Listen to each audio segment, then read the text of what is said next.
खासदार श्रीमंत शाहू छत्रपती यांच्या वाढदिवसानिमित्त आयोजित करण्यात आलेल्या खासदार शाहू छत्रपती T20 क्रिकेट स्पर्धेचा अंतिम सामना उत्साहात पार पडला। या अंतिम सामन्यात मंगलमूर्ती क्रिकेट अकॅडमीनं दमदार खेळ करत फायटर स्पोर्ट्स संघावर विजय मिळवून स्पर्धेचं विजेतेपद पटकावलं, तर फायटर स्पोर्ट्स संघ उपविजेती ठरला। खासदार श्रीमंत शाहू छत्रपती यांच्या वाढदिवसानिमित्त आयोजित खासदार शाहू छत्रपती T20 क्रिकेट स्पर्धेचा अंतिम सामना शाहू जिमखाना मैदानावर खेळवण्यात आलाय।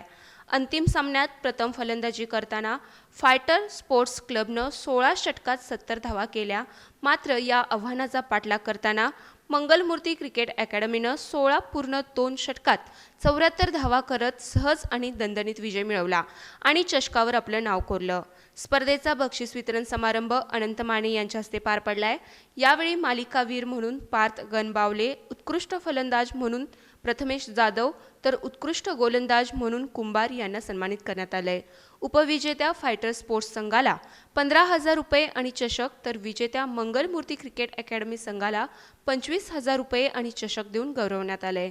या अंतिम सामन्यावेळी उद्योजक निकितेश पाटील, दौलत तावडे, मुकुंद यादव, मधु बामणे, अजित इंदुरकर, सुजय पवार, राजाराम कुलकर्णी, दिलीप पवार, अनिल शिंदे, विजय बक्षी यांच्यासह क्रीडाप्रेमी मोठ्या संख्येने उपस्थित होते।